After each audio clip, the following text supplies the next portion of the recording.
Hello everybody and welcome. My name is James Dearsley and we're here for another edition of the Midweek Marketing Mix. Wow, we've got a great panel as always and really spanning the globe this time, which is fantastic. We have, I mentioned it, we have the king of Hangouts here, Ronnie Bincer, and he's joining us from the US, which is great. We have Anna, the queen of search. Anna, whereabouts in the US are you? I'm not sure. San Francisco Bay Area. San Francisco, so totally one side of the US. And then on the other side of the world, we have the prince of social, Tom Abbott, bringing in from, now hang on, you're Singapore, right? I'm in Singapore right now, that's right. Jakarta earlier. Jakarta earlier. Oh, man. All over and the I'm off to Bangkok on Friday. Truly Yeah. globe. And remind people, James, where in the world you are. Yeah, I'm in Central. I'm in the centre of everybody. I'm just south of London. So we literally are expanding around the globe today. So look, Midweek Marketing Mix. The aim of the show really is to bring you the best guests talking about the latest information, news, tips, tricks about digital and social marketing. That's why we're here. Now, the main point on this is that we stream through Google+, but you may well be watching this outside of Google+. So please, if you are, then I'm just going to click on a little button here because obviously what we want you to do, we want you to interact with us. So if you've got any questions or comments, please feel free to ask them. So if you're watching this on social media today, for example, do please go onto Twitter and use the hashtag #MarketingLive to pop any questions or comments. If you are on Google+, you will see this little button at the top here, right above our heads, and there should be a little box with an arrow in it. Please do click that. And what will happen is the video box will pop out and you'll be able to leave any questions or comments in the event page underneath. If you are in social media today, you'll see this box on the bottom left. Now, don't be afraid. If you click on that, it won't mean you're suddenly going to join us in this strip, even though it says be part of the conversation. What it means is that we use something called the Showcase app. So everything that we're referencing here today, it's a short snapshot of news. You may want to read a little bit around it. So we've pre-populated links to lots of different websites referencing more of what we're talking about. And if you click this button in the recording and live on social media today, you will see all of that. So please do use that. Okay, so what we're going to do, we're going to kick off, I think, with the king of Hangouts, which is Ronnie Bincer, because there has been quite a lot of news around the Google Plus space and Hangouts in particular recently. Recent shows, we've looked at Facebook, we've done some major things. We've had Twitter doing some major things. It seems as if today's turn is Google. Ronnie, what has been happening? Let's talk about Hangouts first. What's been going on with the Hangout world? Is there a particular one you want to start with, or you just want me to start rattling things off, James? You rattle things off. Rattle them off as you go. Rattle away. I'm going to save them all in the showcase so people can have a look at them now. So. Okay. One of the things that's recently come out is there's been an update to the Hangout app if you are using the Android operating system. And that Android operating system allows some extra nerdy stuff to happen in the background. Many people are wondering what really changed. There's not a lot of visible change unless you were using the Google Apps world, meaning Google for Work or Google for Education or Google for whatever it is. I forget what all of them are called.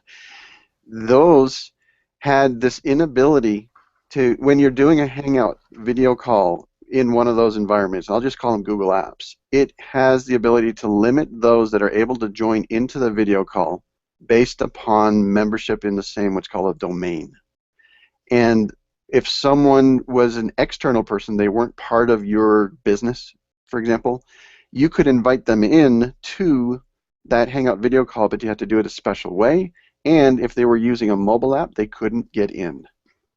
Okay, so that's what Google's calling it. Improved the ability to do external invites. That's the techie nerdy word for saying someone who's not in my business, I can give them a special invitation and they can join in even with the Google Hangouts app on their Android device, whereas they couldn't do that with the Android app before. And they haven't made that change as far as I know for the iOS yet, but that's probably coming. Yeah, they have made it. It was very specifically the Android, wasn't it? I think they're making that. Okay, so it's a great attempt for making Hangouts basically more accessible. Is that more accessible for those that are using it on the apps side of things. But there is one thing that was done behind the scenes that I still think is okay to say. It's one of those weird ones right on the edge. But they said, I think I read this publicly. I hope I did. If not, please forgive me, Google. Well, and let's just put a caveat on this, which is Ronnie being the king of Hangouts means that he has to sign all these fancy clauses and amendments. He's not going to talk about anything. So we're on the fringes, right, of acceptance. We're right on the fringe, yeah. I believe that they've done some foundational work with the app that's going to allow them to bring in more features and more functions in the future, but they're more behind the scenes, so nobody really gets to see that unless you're an engineer nerdy guy. Or I gal. like those people. They're the guys you want as your best friends, right? They're the ones you want. They'll tell you everything. But no, I know that's public, Ronnie, because several of the articles which are actually referenced in the Showcase app. So those of you who are watching on Google+, it's on the right-hand side there. All the links that we're talking about are there. One of them actually does reference that this is obviously a look to the future. It's the first amendment of many, majorly sort of accessibility focused and giving people more from the Hangout stuff. So yeah, I know that it is public. Okay, good. And here, what I've got right here is another update they've done recently. This is the Hangouts page. If you're on Google+, they made a difference to the way information is presented. Some of the terminology that's used, messaging, video calls, and voice calls from any device with Hangouts is sort of a new way to present the information. Plus, they have this little drop-down. And when you mouse over that, you can download the app for your Android or your iOS device, or you can use the Chrome desktop app, and all those kind of things are available right here from this page, whereas before you had to sort of fish around a little bit more to find them. You still have the big blue button, which is still worded poorly, in my opinion. Yeah, it is. Because you're starting a Hangout on Air event. When you click that button, you're not starting a Hangout on Air broadcast at that moment in time, but it's still blue. So that's good because the training materials I've made refer to it as the big blue button. But if you were to move over to the second page here, this is called the Hangouts on Air page, they decided just for fun to make it yellow. Big yellow button. Yeah, so it's a big yellow button for doing the very same thing from here that you were doing from the first place you ended up, which was called the home area of the Hangouts page. And that, again, just as a reminder, is all found from the Hangouts menu on the very left side if you're using the desktop browser for Google+. So, I mean, obviously what we can draw from that, Ronnie, is that we'll come on to that in a little bit, but certainly it seems that Google are trying to make Hangouts more accessible, right? There's a very obvious... Yeah, or they're giving it a bit of a facelift when it comes to the point of marketing and how they want to present the information. And there was also a post, I think it was during the last week, about sometimes in the knowledge box or the search extra information area where you'd be able to join a chat with a business, and that chat is using the Hangouts tool. And the confusing part about this is nobody knows how to make that work. In other words, how to make it happen for your business. There's been no information spread out to say do these things and we will allow you to have your Hangout chat available in the search results. So because of that, a lot of people would love to have it, but they have no idea how to make it work. That's what I want to do, just to give people an idea of actually what that means. Look, if I just share my screen here, and you will see what we mean, which is so this is a knowledge graph, and obviously you've got the ability to have live chat. So that's what we're referencing in here. And as Wild About Flowers, who are a London-based company, said, they have no idea how it appeared. It just did. Yeah, and one of the interesting things about it is people that have it are saying they don't know how to turn it off. In other words, when they're not in the office, they don't know how to change the hours so that somehow it is gone. So it's one of those that maybe people will leave you a message, and then when you get back to the office the next day, you can address that message. And we're talking primarily with the chat component or the messaging component of Hangouts. But if you dig into it, it looks like you should be able to do a video call as well once they start the process. And hopefully this is not only a test for just a few, but it's actually going to be rolling out to everybody at some point. And in the process, I would hope and expect that they will tell business people what it is you need to do for your listings to show that as a result. But we don't know at this point. Yeah, no, I agree entirely. And I think there's a term which should be always on, always Google, because basically you've got to be always on Google, right, to get that. You can't switch off. I love the fact that when I had a look at Wild About Flowers, it said, they are closed. There's no more office hours open. They're not there, and yet they're available on chat. I mean, they must be really thankful about that. Yeah. Okay, that's interesting. But look, I mean, I'm going to bring this in, Ronnie, because it seems as if most of those Google updates are all about Hangouts and all about Hangouts.com for. Oh, nice, Okay. nicely transitioned there. Yes. Smooth. There you go. Look at that. There's Well, the thing. All about Hangouts. yeah, I have a wonderful website that allows you, if you are new or wanting to get a good foundational understanding of how Hangouts work, this is the place to go. It's allaboutHangouts.com. It's a paid training thing that's $179 with 30-day money-back guarantee if you have any issues with it at all. And it's one of those that if you get the foundations right, then you can focus on your messaging and the thing you're trying to get across instead of the technology, which a lot of people when they do these shows get stuck with the technology and it's hard to get the real point across. So thank you for that. Let's talk about All About Hangouts, one other angle. Okay? One other angle is this.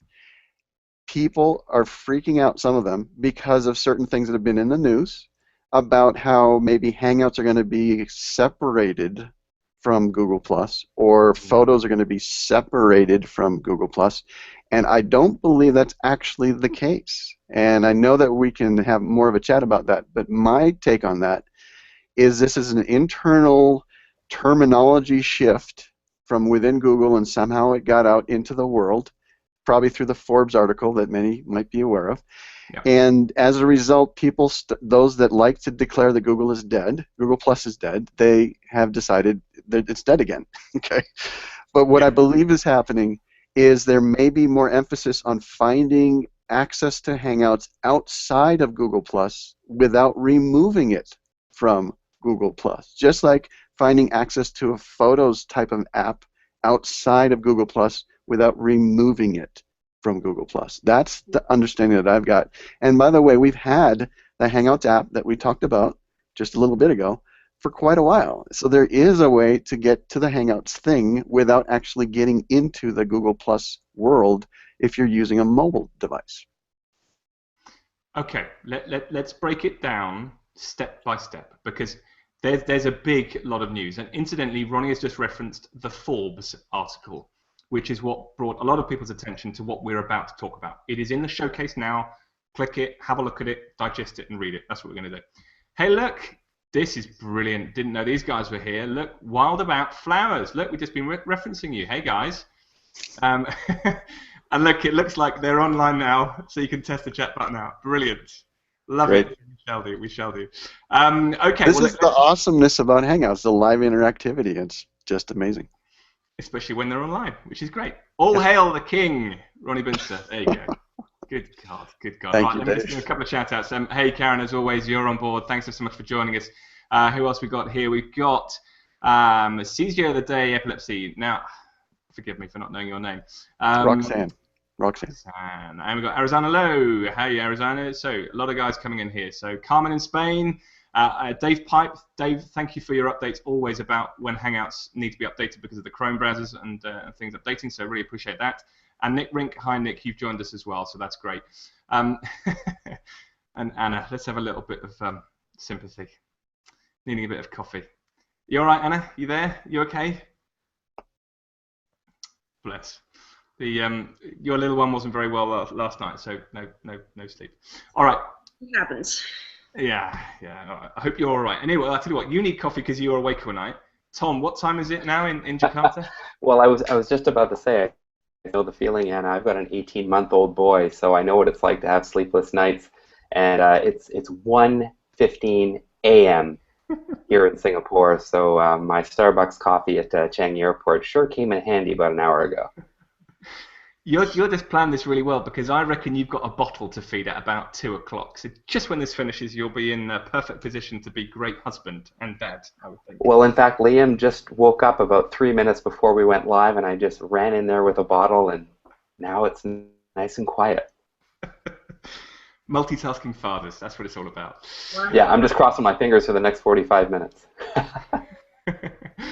Okay, look, interesting. Okay, so Ellen, you've actually just gone and tested it at Wildflower, so that's great. I'd love to hear a little bit more about that, so fantastic for that. And hey, Monica, you've joined us, and I'm going to bring this in because I think Ray's absolutely right. Google Plus has more lives than a cat. I tell you what, it must be pretty near that at the moment. So look, let's talk about this for a second, because there's been a lot of, as Ronnie had said, there's been a lot of talk about the death of Google Plus again, TechCrunch normally leads the show, but this time it's been a little bit more prominent. I've looked at it and called it similar. You guys may not be aware of the Gwyneth Paltrow, Chris Martin divorce settlement, which they called a conscious uncoupling. Are we looking at the conscious uncoupling of Google+? That's the big question. There is some articles, again, in the Showcase app on the right-hand side. If you are watching this recorded, there's a little button down here which says join part of the conversation. It doesn't. It shows you these links. Do please click on it, because there's some very, very useful insights from Mark Traphagen about his thoughts and feelings about this. Anna, have you seen much about this? Have you got any thoughts on this Google Plus sensationalistic news over the last sort of week or so? Oh, absolutely. I think I was the first one to actually bring up dissension in the ranks on Google Plus, because I saw, as you probably know, I keep track of all the news as they break, anything marketing related. And as you mentioned, TechCrunch, they love breaking news, but whether it's news or near news or rumors, it's sometimes hard to kind of parse that. So last week there was some news coming from The Verge and TechCrunch, both saying that the current head of Google Plus is quitting, and that's exactly the word that they used, quit. So it also coincided with Bradley Horowitz, who announced, apparently Bradley was very excited about it, and he just put out a very short post on Google Plus announcing that he had become the new lead of both new products, Google Photos and Streams. And that's exactly how he put it. So that announcement, coupled with TechCrunch and the post on The Verge, kind of started stirring up a lot of conversations, as you can imagine. And of course, you know, I'm very well aware of the crowd wanting to run off with Google is dead. So as I was talking about it, I tried to keep it down and not express any opinions. And I did say at the, at some point in my posts that let's not go in the direction of, oh my God, the sky is falling, Google Plus is dead again. So, but of course, who's going to listen to me, right? So anyway, so from what I know, that's how it started unraveling. And yeah, you did break the news on that, I know, because that's funny enough how I picked up on it, and that's why you're here. So are we, look, the point is that, and the problem that we all have on this is the fact that we're probably a little bit biased, right? You know, Google is where we do our business. It's why we're here on Hangouts, because we use the Google Plus network. Are we, or have we got rose-tinted glasses? Or should we take note of things like Mark had said, when he just says, look, do you know what? It's just Google Plus evolving. It's looked at its business model. It's looked at its usability stats. It's seen that there's a lot of use in Hangouts. It's seen that there's an awful lot of scope within its Photos network. And it's just saying, look, do you know what?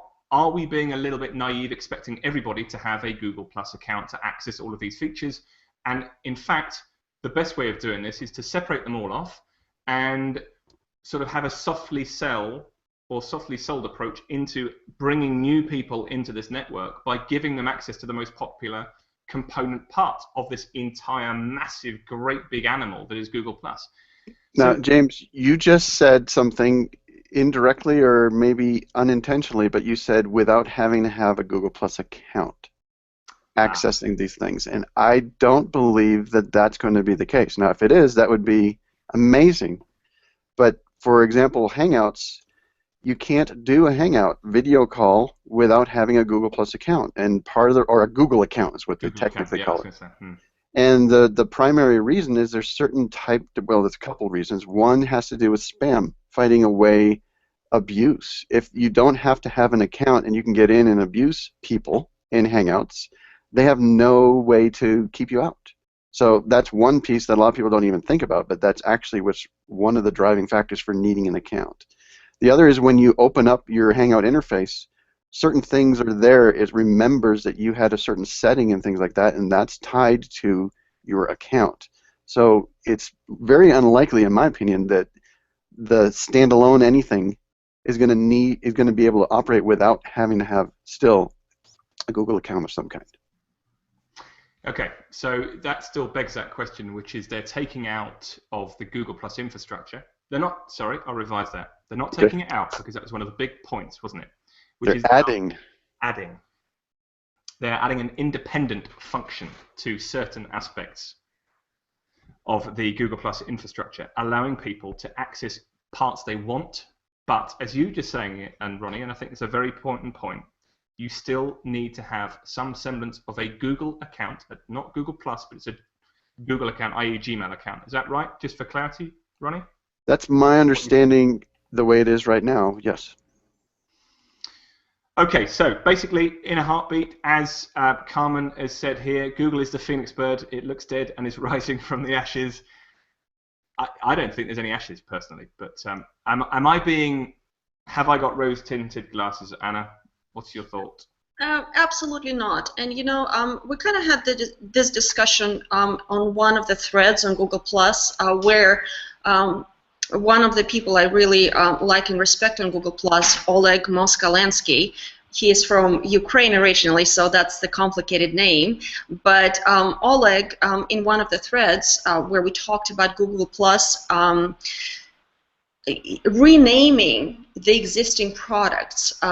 Basically, as Sundar Pichai said in one of the, I think it was mobile something conference last week, that's where he hinted, or at least said something to the effect of there might be 3 separate sections of Google Plus, and he called them Photos, Streams, and then Hangouts, and that's kind of what set off the whole thing in motion. Now, what happens is that, and you're very well aware of it, somebody says something on stage and all of a sudden a gazillion publications start picking it apart to see what they think it might mean. And that's just news. It's not just Google Plus, it's everything around us. But what Oleg said in one of the threads, why doesn't Google just step up to the microphone and say, these are the changes that we're planning to make, this is what they mean, and then there won't be any speculation as to what that means, right? I mean, that makes sense. And then what happened is that one of the Googlers, I'm sorry if I butcher your name, Jonathan Zunger, came out and said that, and I'm really very appreciative that he took a lot of time just kind of talking to us in the thread, explaining that bad news sell, and it doesn't matter what Google does or does not do, whether they come out and make an official announcement of any sort. Press, it's like, what is that game called? A bad telephone, broken telephone, something, where the news is being related from source to source, eventually completely losing its original meaning. I just got to say, we call that Chinese whispers. Chinese whisper. I love that name. That's nice. Ronnie, do you know that game? No, I've heard it called telephone. That's it. Something telephone. That's what I seem to remember. So, and but I also call them rose-colored glasses, not rose-tinted glasses. But that's just, me. But go ahead, Anna. Sorry. No. Basically, Jonathan was saying that it happens all the time. Somebody writes a story, which is correct, but then not exactly clear. It's somewhat ambiguous, and then someone else copies it and gets it wrong, and then just eventually turns into something more and more interesting and farther away from the truth. So that's unfortunately how news work. And to answer your question, James, no, we don't have pink glasses. We're just being realistic, and we are on this platform because we love it. And yes, we're biased, but also that means that we'll know the value of the platform. And I'm not going to say that a year, 2, 5 years down the road, Google doesn't decide that it wants to go in a completely different direction. But you know what? Today, it's perfectly. it works just the way it is. And if Google decides to separate it into different products altogether, or just make them a more clear subsections of Google Plus, we're all fine with that. It makes sense to us. Yeah. For those, I'm going to throw something in there. For those that didn't read Jonathan's comment, this Googler, he's the actual architect behind Google Plus to begin with. He was pointing out that these were internal namings for teams within Google, and it wasn't necessary, or he didn't say it wasn't necessarily, he said there is no big changes to the interface. In other words, the effect of this modification of team names was not going to be affecting the interface that we're used to seeing. Yeah, at this point, right? Okay. I mean, at this point, right? Just like Anna's saying, it may change a year from now, but we don't see it at this point. Well, you know, if I can just jump in for a second, something that I'm noticing about this discussion is, regardless of what ends up happening, this is a win for Google Plus in that we're talking about everybody's talking about it, yeah. Right? I mean, there are so many other platforms out there that have been getting a lot of attention lately, and here we've got Google Plus, and now we're talking about it, and we're excited, and there's speculation. I think Anna alluded to this. I mean, even bad news is good news. There's no such thing as bad press. At least they're getting, people are talking about them, and I think it's exciting. I mean, there's something new happening with Google Plus. And to me, what comes to my mind is when I think about the conscious uncoupling, and I love that term, is we think about, you know, when I think about Hangouts not being taken out of Google Plus, but being accessible beyond it or outside it, just reminds me a little bit, it's not exactly the same, but with Messenger, Facebook Messenger, and Facebook, looking at the relationship between Skype and Hotmail. So this isn't unprecedented. It's not exactly the same, but I mean, I think it's not completely uncharted waters here. So in essence, they are consciously uncoupling. I like that. I'm just going to keep on using it. Okay, right. Let's sort of move on, because I mean, you know, we are Google Plus centric, which is not right in this one. So let's just move on. But I've got to bring up Ellen's thing: tomatoes or tomatoes, tomatoes. You know. See, right, tomatoes. They are tomatoes. Monica's certainly in agreement as well. It doesn't make any sense, in my opinion, to integrate all the tools into Google Plus, and they separate it all out again. Why? To give access from the outside. That makes a lot of sense. So, yeah, I think we're there. We're sort of there with you on that, Monica. But look, let's go on to a more pressing issue, which I think is really has hit the news, and I think is unbelievably important. But it's sort of slipped under the radar in the sense of this could have a massive impact on all of us, whether or not we are surfing the internet in China, in Singapore, in England, whether we're a small business or a massive business which demands more of the internet. Net neutrality. Anna, there's been an awful lot of speculation out there about this term, net neutrality. And it sort of has an indirect effect on all the marketing that we have going on. Could you just explain a little bit about what it is and why it's hit the news recently? What's going on with this? I can promise I can do my best, but that's about it, because the issue is very complicated, and I can't claim that I understand it fully. I understand it enough to... Sorry about that. Somebody's actually... Hold on a sec. Okay, there you go. That was probably Google then. Right. You know, oops. Either that or Comcast was trying to get a hold of you to influence what you're about to say. Right. Well, Comcast are one of the big guys in this, I think, right? They are the ones who are streaming this for me right now, so they might just throttle the stream. We'll see. But anyway, so net neutrality. So, you know, it sounds like a warm apple pie, right? Who doesn't like a warm apple pie? It sounds like free speech. Who can stand up against free speech? And so net neutrality, when you hear the term, it kind of is associated in our minds, I think, with something that we can stand up behind, because it's net neutrality. Who doesn't want neutral net, right? Of course, unfortunately, not very many people understand what that means. And basically, net neutrality has very little or nothing to do with freedom of the internet, freedom of expression, but it has everything to do with how fast content, any kind of content online, whether it's videos, articles, slideshare presentations, any kind of content, as long as it's legal, is provided to you through the internet service providers, right, the ISPs. So this content, net neutrality, the principle of it states that no matter where the content comes from, it should get to you with the same speed without anyone standing at the gateway and saying, well, I want this content to go faster than this content. So basically establishing fast lanes and slow lanes for certain types of content. Now, most of us here generate content of sorts, right? I mean, we have websites, we use YouTube, we are online people. So basically, as I said, what if Comcast right now decides that YouTube or Google Plus need to pay them more money for us to receive the content that YouTube or Google Plus want to give us? And all of a sudden, they start slowing down the speed with which we receive that content, or throttling that information. Am I making sense so far? You're bang on. Okay, good. So that's what happened about a year ago with Netflix and Comcast. Now, we have Comcast internet at our house.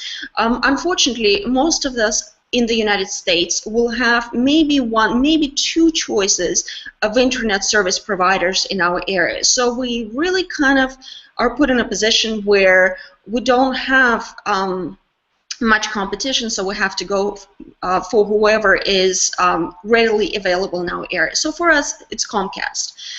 So about a year ago, my husband, by the way, loves Netflix. He watches Netflix just about every day.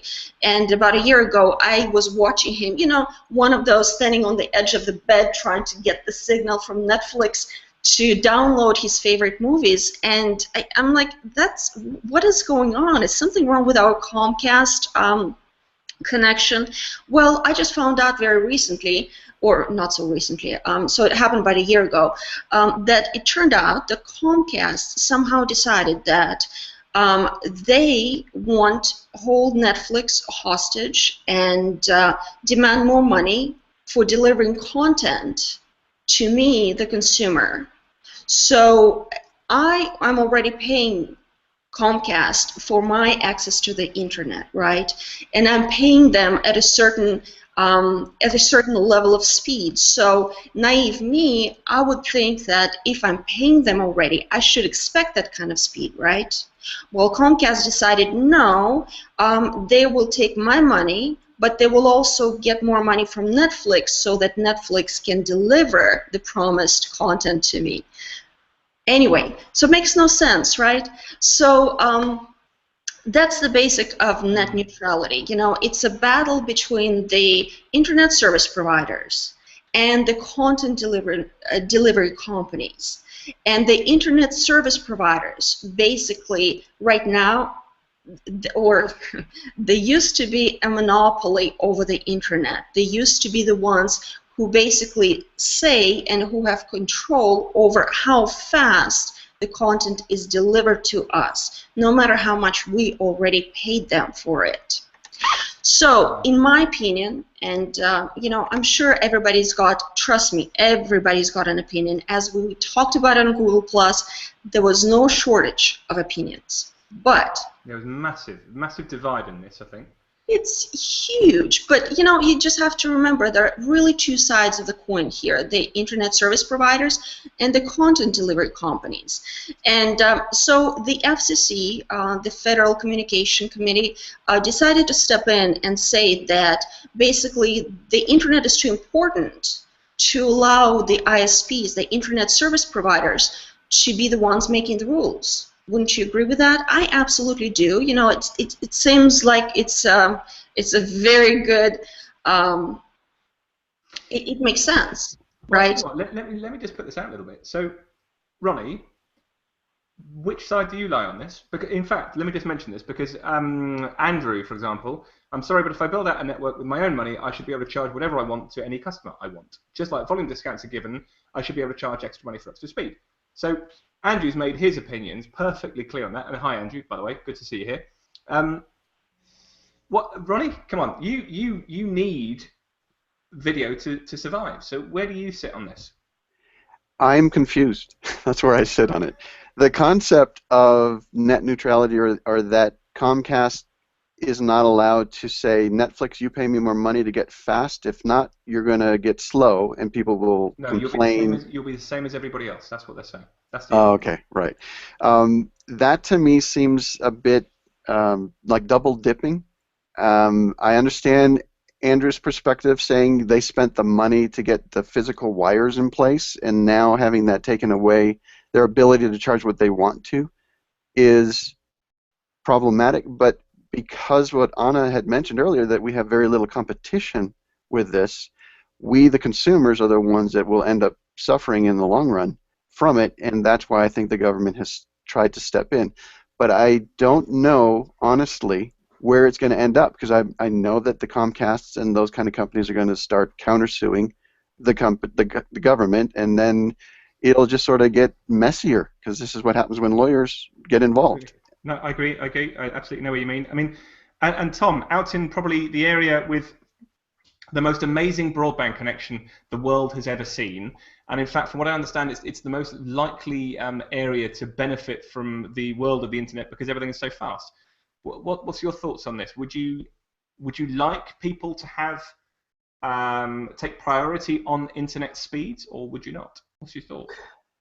Well, I mean, you said it, James. I mean, Singapore is, very well connected, and it's lightning fast internet. I mean, it's super fast. I mean, every time we're originally from Canada, so every time we go back home a couple times a year to visit, I'm always underwhelmed with the speed of the internet in North America. I mean, at the end of the day, I mean, I support, user pay. If you want something fast, you pay for it. But like Anna was saying, if you're promised a certain speed and there's an expectation of that, and then all of a sudden you don't get it, to me that's really a case of not having people delivering on their promises. So it's a complex issue, like we've heard. I mean, I really don't know where I stand as far as the Comcast of the world and the content providers or deliverers. Who's right? Is it Netflix? Is it Comcast? I don't really know. I mean, at the end of the day, lawyers love things like this because they'll just take it to court, they'll battle, they'll make money, but it's consumers that are going to suffer. I don't know about in the long run, but certainly in the short run.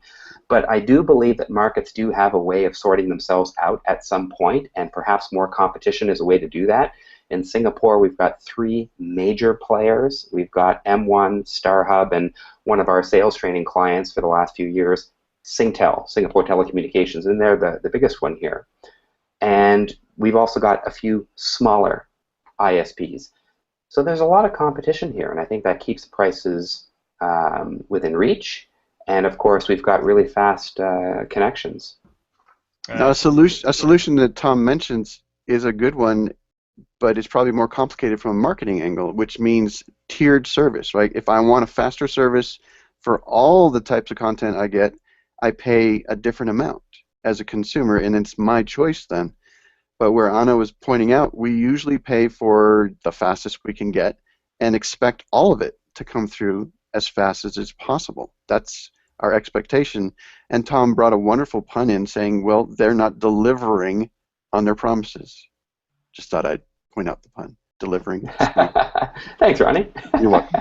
Ronnie, you're good at that. Okay. We can move on because, I mean, arguably, it's not really necessarily Google, sort of digital or social marketing news, but I think it's got an overriding importance to all of our industries. I mean, wherever we are. James, it absolutely does, James. I mean, the issue of Google Plus and Hangouts absolutely affects small business owners and sales professionals who I work with, and also the issue of net neutrality absolutely affects content providers even on a small scale like us, whether it's a Hangout live show, whether it's YouTube videos, whatever it is, any type of content that we're putting out there, especially video, in this day and age, this impacts us. Absolutely. I mean, personally, my viewpoint is if you go back to the very day that the internet was fathomed, was thought through, and was basically built, it was about everything being equal. That was the whole point. So are big corporations trying to meddle with it? Well, that's why the FCC is what they want to do, or what they've done with the recent ruling is they deemed internet to be a public utility, just like a public road or U.S. Postal Service or telephone, because internet is such an essential part of our lives. We can't let some monopolies dictate how we receive it. So to me, it makes complete sense. I think the biggest objection that people have to it is that now it's under the government rule. And I got to read this to you. And excuse my language, it was one of the comments that was placed by one of the commentators on net neutrality. And he said, hey, even those incompetent jackasses putting in regulation would be better than letting companies having their way. So we aren't for government regulation for the sake of government regulation, right? But perhaps if there was more competition, like Tom was saying here in the States, if the speed was, right now in the United States, we pay the highest rates in the world for internet speed, and yet our speed is the lowest in the world. I mean, doesn't make sense. So the companies, the ISPs, already proved to us in so many ways that really can't trust them. So that's why, in my opinion, even the government is the better regulator of this than those monopolies. Fair point. Well, look, I'm going to leave it on that because we've gone on for that for a while. And I'm going to lighten up a little bit when Ron says when I was a kid it was called Whisper Down the Alley. So there you go. Telephone, Chinese whispers, and Whisper Down the Alley. There you go. Hey, Ron, by the way, good to see you from Florida. Thanks for popping in. And Nazim, welcome. I'm sorry your client calls took a long time, so come in. What have we got here? Carmen saying, in Spain, I am not speaking for Europe. There's a telephone monopoly which guarantees a certain internet speed which they never deliver unless you force them to. Yeah, blah, blah, blah. Yeah, absolutely, Carmen. I'm with you in that. In Europe, we already pay the stepped fees to get the fastest internet speed, but as you said, Ronnie, you want the fastest speed all the time. Look, let's just move on. We've got about 4 more minutes on this, Anna, because I want to get Tom in about the world of social selling and his book, which has just gone live. We've got a couple of things to cover, really. We've got everyone's going to be aware of their mobile-first strategy coming in, and AdWords, I think we should focus on with a new app launch. Should we start with the mobile-first search strategy, Anna? What's the news on that? The news is Google gave us a deadline for you to get ready if you want your site to be listed in mobile search. And this is in many ways unprecedented because Google is telling us, that April 21st is the date where the mobile ranking algorithm will kick in, which means that if your site is not mobile friendly, it will be negatively, absolutely, no question, negatively impacted in mobile rankings. Now, some speculate that it might affect desktop rankings as well. No comment on that. We don't really know, but we do know that by April 21st, you better get ready for mobile rankings or else. Simple, isn't it? I mean, it's quite remarkable. I mean, they, from what I understand of it, they said that this has got no bearing to Panda or Penguin. This is just very separate. This is absolutely mobile first. You've got to focus on it, no question. Okay, fine. 21st of April. I'm going to put them live again in the. In fact, they're already live in the Showcase app. There's 3 articles there which reference exactly what Google are looking for, and just definitely get prepared for that. And what's going on with AdWords then? They've launched a new Android app, from what I understand. What was the question again? So the AdWords have just launched a new app. Are you aware of that? You know, that's not exactly my area of expertise, so... Well, I'll tell you what, let me take that. So basically, AdWords have just launched a new app, mainly for the Android at the moment, where you can track every single one of your campaigns on your phone, make changes, edit live on your tablet and phone, which certainly seems to be a pretty good tool. I've just used it yesterday and was very, very impressed. And it's one of several updates to some of the apps which the Android devices are now sort of have access to. The other one, which, funny enough, we mentioned the Android app for Hangouts with Ronnie earlier on. There's another sort of Android update which is regarding contacts. If you now have a look, Google have now updated their contacts feed, but on the desktop, And it is remarkable because if for no other reason, just check out Google Contacts because you can dedupe every single contact you have got within your Gmail contacts or your Google contacts, and it saves no end of time from what I've sort of had a look at it all. So yeah, what I've seen for that is it's still rolling out, and there's a way you can see what it might look like, but the dedupe action is not actually activated for the preview of it. At least that's what, when I looked at it, I think yesterday. So it's in process of coming out, and yes, the dedupe is a wonderful thing that when it allows you to take 3 or 4 accounts that are really the same person and bring them together, I think that's going to help people a lot with their contacts. Yeah, no, most definitely. I've done it. I've run it dedupe, so it must be available as always with Google. They'll test, they try, they roll out. So there we are.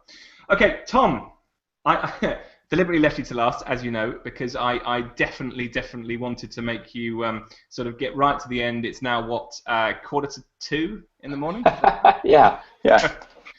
That's what you get, you see, when you debut on my show. You just sort of, we just wait to the last minute, make you suffer, and then expect. Yeah, I appreciate that. It's clarity. It's like a hazing ritual or some kind of initiation. Absolutely. I'm flattered, James. Thanks. You should be. You should be. Well, look, let's just talk about your book for a second. I'm putting it live in the showcase now so people can see it. It is called Social Selling. Sorry, forgive me. And what I'm just going to do, actually, while we are here, I am going to screen share this because I think it's pretty important.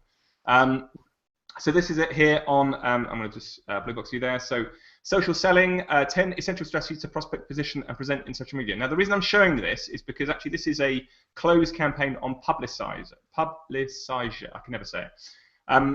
Publicizer. Publicizer. There we go. Quite like exactly. At the end after a few drinks. We had Ryan Hanley on the last show who'd also used Publicizer. I give up. Just think of the word publisher. Publicizer. There we go. You got it. And he used it and was successful again, sort of the self-publishing route. And here we are. Look, you closed it, last week? And 180% funding. Yeah, it was great. It was our first time. This is my second book, by the way. My first book is The Soho Solution, 21 Selling Strategies for Growing Your Small Business. This is number 2, my sophomore book, Social Selling. And for this book, we decided to go a crowdfunding option for a couple of reasons. One, to minimize risk and raise some funds, some pre-sales, get a campaign going before the official launch of the book. One, for funding purposes, and number 2, it really helps to test the waters and to see what's the level of interest in this book. So it's been great, and we're really thrilled. Our goal for the campaign was $5,000. We hit close to 10, so we got 180% of our campaign goal within the 30-day period, I believe, or 45 days. And it was a really successful campaign, and we're really thrilled. Lots of support for the book and a lot of buzz around it, and a lot of questions. People want to know, what is social selling, and how do we do it? Well, I tell you what, on that point, because generally when I have authors on here, I love to be able to read the book and say to people, I really picked this bit out and that bit out, and I just haven't been able to do so with you because obviously it's so close to the campaign sort of funding cutoff. So let's start off with this, because one of the things that I've always struggled with the world of social media is people say, right, I want to make 7,000 sales in 24 hours using Twitter. And you go, right, it's not about that. Obviously, it's brand building and it's on everything around that. So what on earth is social selling? What is it? Yeah, so that's the million-dollar question. So in a nutshell, James, social selling is simply incorporating the use of social media platforms with your overall sales strategy. So it doesn't replace traditional selling by any stretch, but it evolves it or enhances it. So one of the things that I've noticed in my research around social selling is that sales teams, so most of my work is with sales teams, so sales professionals. Sales teams that actually use social selling are closing 64% of deals compared with 49% closed deals for those that don't use social selling. And those sales teams that do use social selling are getting 15% more repeat business. So something that I'm writing in the book, and it's going to be out next month, is if you're not using social selling as part of your overall sales strategy, you're going to be losing out to companies and competitors that are. So okay, so I mean that's a pretty startling fact. Actually, that's pretty interesting, and especially more on the repeat business than it is also on the closing of business. So just okay, define social selling, and this is putting you on the spot. So excuse me, Tom. Define That's all social right. selling in 3 ways. Three ways to define social selling. What does a business or a person need to do? Okay. Well, I love what you said about 3 ways, right? So the title of the book is um, uh, 10 Essential Strategies to Prospect, Position, and Present Using Social Media. So social selling is using social media platforms like Facebook, LinkedIn, which is one of my favorites, Twitter, Google+, for example, SlideShare, another one of my favorites, and I'm happy to tell you about how we've used that for a lead generation tool, which is awesome. So using social media platforms like that to prospect. So that's lead generation. How do you actually generate leads? How do you use it to position yourself as a thought leader, as an expert, as an authority in your field? And then the third P is to present. So how do you use that to actually present, to display your offering, and to close deals? How to ask for the sale using social media? Prospect, position, and present. Yeah, I call them Three the P's. three Ps of social selling. So, I mean, it's great because I mean you can tie that in with the entire being of social, which is what is it? Trust, relevance, authority, right? You got trust, relevance, authority, prospect, position, and present. Okay, fair enough. And it's a bit difficult because most of the people who are on here and are watching the show are pretty much socially aware, but they may not be looking at it from a profit-making strategy. They may just be looking at it purely as your positioning side. Certainly, that's what I look at. My social strategy is very much about positioning. So how can they get started with that extra element? How can they make money out of this positioning bit using social? Where's that closing of the sale happening in social?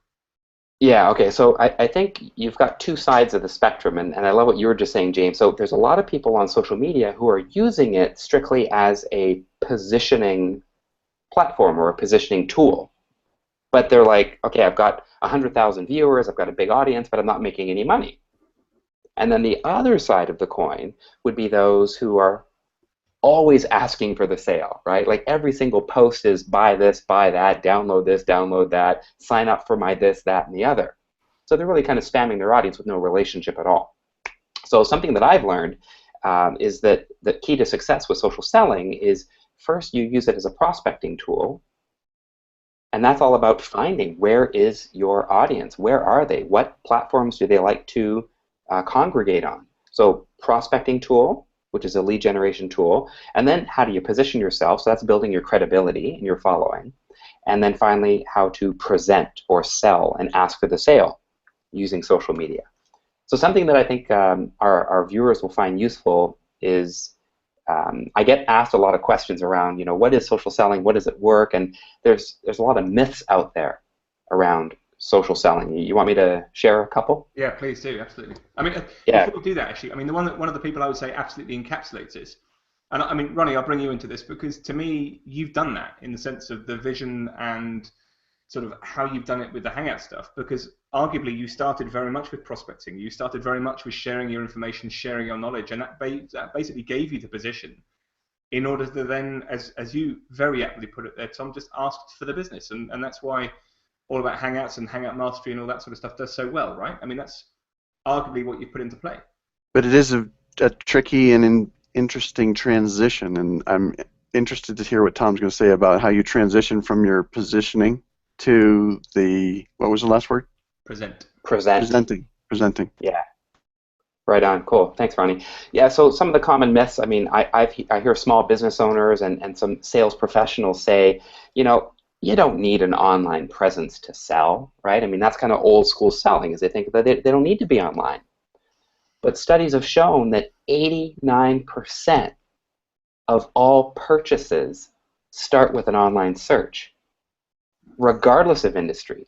89% of all purchases start with an online search, 75% for B2B, which is business to business, and that's most of my clients. So for any business people that feel like, well, they don't need to be online, they're missing out because their customers are going there first looking for people like them. So if they're not there, they're going to miss out. So that's the first myth that I've just dispelled. The second one is a lot of people go, okay, I get that. You know, you need to be online. I get it. A website's good enough, right? We'll just get a WordPress website and we're good to go. That's all we need. We don't need to be on social media. Well, that's not true, because I encourage people to ask themselves, how much traffic is your website getting? And for most people, even if they're using AdWords campaigns or whatnot, they're not getting a whole lot of traffic. So what I encourage people to do is to say, look, 82% of the world's population is actually reached by social media sites. 82% of the world's population is being reached somehow on some of these social media platforms. So I encourage people, you need to be where the people are. So that's myth number 2, dispelled. You've got to have an online presence, and you've got to be on social media platforms. A lot of people say, hey, social media is for marketing, it's not sales, like James was saying, I use it to position, but how do you transition, and you were also asking that, Ronnie, to the sale? Well, look, like I said, 64% of sales teams who are using social selling, and most of that is using LinkedIn, which has been wonderful for us, for our company, in terms of prospecting and lead generation and attraction. So 64% of teams that use social selling hit quota. And as I mentioned, they're getting 15% more repeat business versus only 49% who aren't using it. So, I mean, the numbers are clear. Teams that use social selling strategies win out over those that don't. Another myth, fourth myth, a lot of people think that discussion groups are a waste of time, But for me, discussion groups and actually being part of the community and actually finding out, what are their biggest challenges? What are their hopes or dreams or aspirations? What do they want to gain? What do they hope to avoid? Being part of the conversation is critical. And I think a big mistake a lot of people make around social selling is they focus on the selling part but not the social part. They're really getting to know people and what are the major challenges that their audience is facing. So I think that key, that point there is really key. And then fifth, a lot of old school people in sales and business say, you know what, I think cold calls, good old-fashioned cold calls, pick up the phone and call a prospective customer is the way to go. Well, I've seen studies that have shown that it takes about 8 calls to get through to the right person, to reach a decision maker. It takes 8 calls to get through and to get past gatekeepers. But you can avoid them altogether through social selling and using social media, like LinkedIn.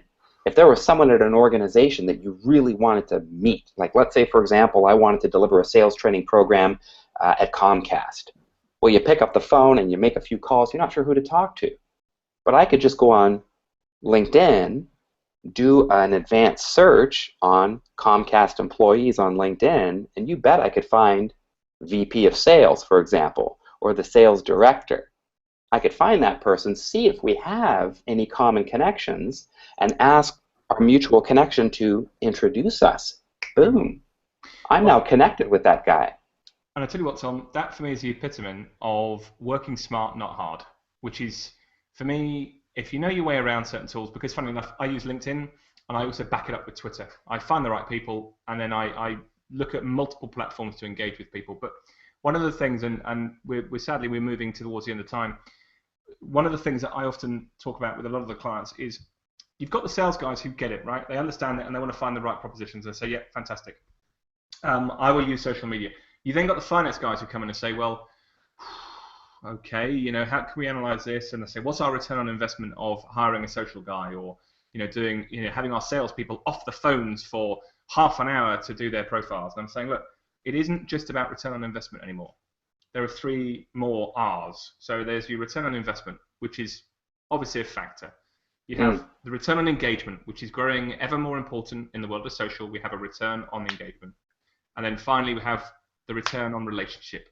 And especially in sales, return on relationship. And that is where your 15% get more repeat business. That's what it's all about, right? If you have a social relationship, you're going to get return on relationship. Absolutely, James. And I'll tell you, I'll go a step further. And I'll say that for me, I mean, as a sales trainer and speaker and coach and author on sales, I would say that actually ROI is key. I mean, my clients engage me for solutions that work, and it's not enough these days to say, well, it's just great exposure, it's good for marketing, it's good for branding and positioning, but they need to see the numbers.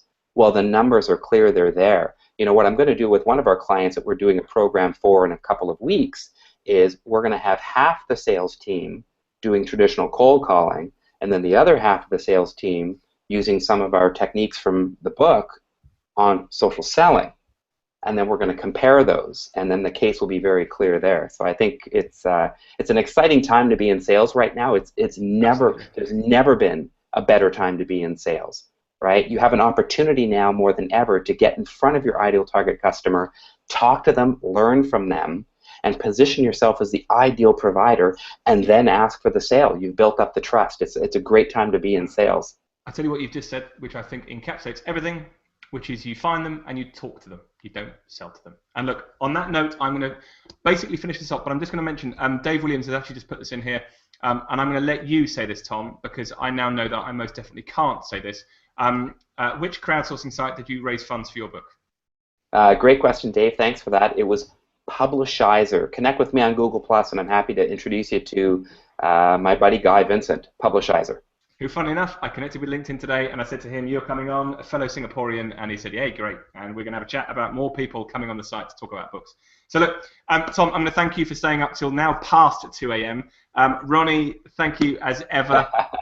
Anna, thank you for staying up all night with your poor child and staying awake with less coffee. And most importantly, thank you to the guests for interacting, asking all the questions that come flying in. I appreciate it all the time. And until 2 weeks' time, when we've got the guys at SEM Rush coming in to talk about social media search engine optimization on their platform, and then a couple of other special guests joining us as well, which will be fantastic. So look out for that. So from all of us guys, I'm going to say sign off and say goodbye. Thanks, guys. Well, thanks, Ronnie and Anna. Great to meet you, and James, great meeting you. Thanks for having me on the show.